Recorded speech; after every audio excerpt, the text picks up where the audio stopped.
크리스마스 이브에 프리츠와 메리는 선물 포장을 풀기를 고대하고 있었습니다. 갑자기 문을 두드리는 소리가 났다. 그의 손에 많은 선물을 들고 있는 것은 그들의 삼촌이었다. 아이들은 그를 만나 매우 기뻤습니다. 그런 다음 그들은 선물 포장을 풀기 시작했습니다. 메리는 멋진 인형, 장난감 접시, 아름다운 실크 드레스를 받았습니다. 프리츠는 또한 그가 원하는 것을 얻었습니다. 웅장한 말과 쥐의 왕 메리는 나무 아래에 군인이 있음을 알아차렸습니다. 딱딱한 견과류를 깔끔하게 부수도록 설계된 호두까기 인형이었습니다. 그 소녀는 그것을 정말 좋아했습니다. 그러나 프리츠는 그것이 그의 선물이라고 말했고 그의 여동생에게서 그것을 가져가려고 했습니다. 아이들은 호두까기 인형을 뻗어 팔을 찢었습니다. 깨진 장난감은 소년에게 불필요하게 되었습니다. 메리는 매우 화가 나서 눈물을 흘렸습니다. 하지만 삼촌은 병사를 고칠 수 있었습니다. 소녀는 기뻐서 부드럽게 안아주었습니다. 하루가 너무 바빠서 곧 지쳐서 나무 아래에서 잠이 들었습니다. 잠자는 동안 메리는 이상한 소리를 들었습니다. 마우스 소란과 같았습니다. 소녀는 눈을 떴다. 집 안에 있는 물건들은 그보다 훨씬 더 커 보였습니다. 그리고 그녀가 잠들었던 나무는 절대적으로 거대해졌습니다. 메리는 증가한 것은 물체가 아니라 감소했다는 것을 깨달았습니다.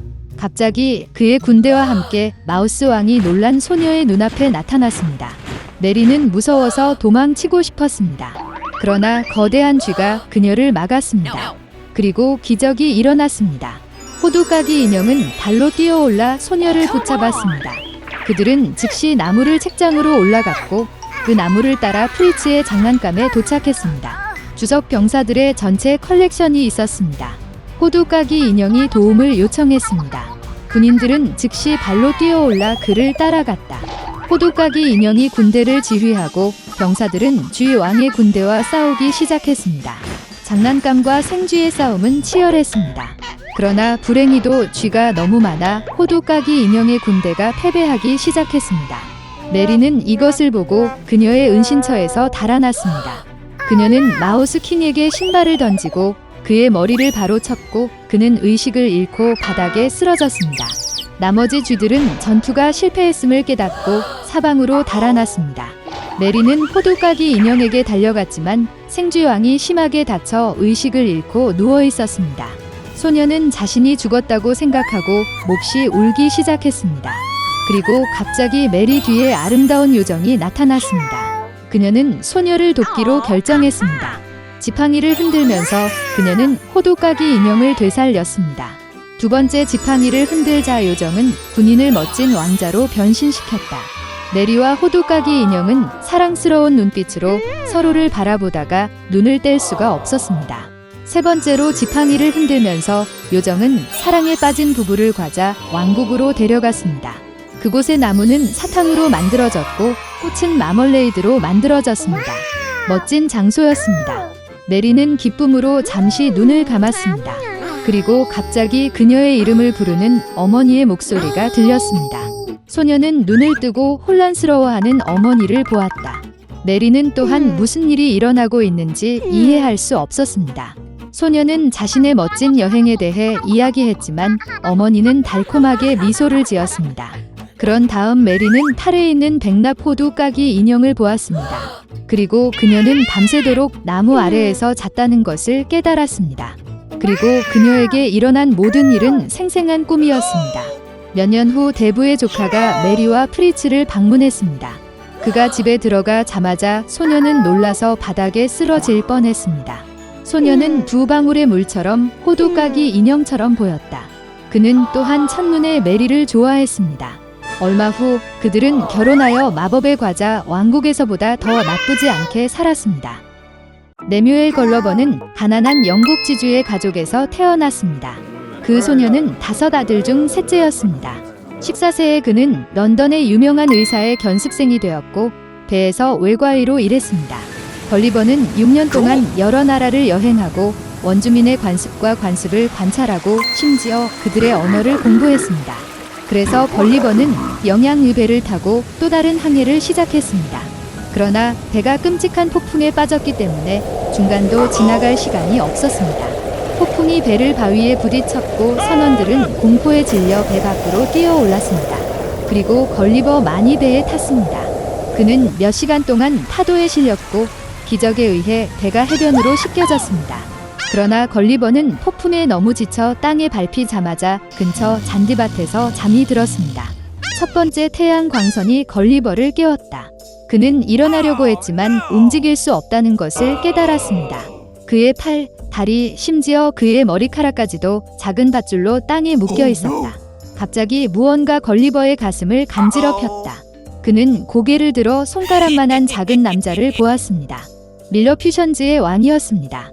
그는 명령을 내렸고 바늘과 같은 수천 개의 작은 화살이 걸리버의 몸을 찌르기 시작했습니다.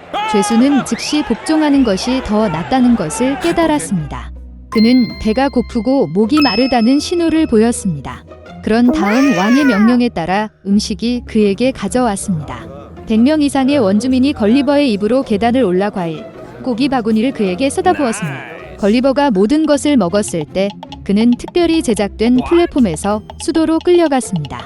죄수는 많은 미니어처 체인으로 왼쪽 다리에 묶인 거대한 사원에 배치되었습니다. 그것은 전국에서 가장 큰 방이었지만 그 안에 거인은 4발로 걸어야 했습니다. 릴러퓨션즈의 회의에서 왕은 걸리버에게 600명의 하인의 직원을 제공하도록 명령했습니다. 그들은 죄수를 위해 옷을 꿰매고 심지어 소형 매트리스로 친구를 꿰매었습니다. 그리고 시간이 지남에 따라 왕은 거인이 친절하다고 확신하여 그를 석방했습니다. 걸리버 걸러버는 전국을 많이 여행하고 릴러퓨션즈의 관습과 언어를 공부했으며 휴일과 퍼레이드에도 참여했습니다.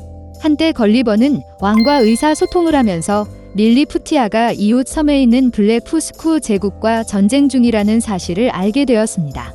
논쟁의 이유는 릴러퓨션즈가 브를스컨즈와 올바르게 계란을 부수는 방법에 동의할 수 없었기 때문입니다. 릴러퓨션즈는 날카로운 끝에서 브를스컨즈는 둔기에서 분리했습니다. 그리고 이제 릴러퍼트의 왕은 적이 함대를 준비했고 공격할 것이라는 소문이 돌았습니다. 그런 다음 황제는 걸리버에게 도움을 요청했고 기꺼이 동의했습니다.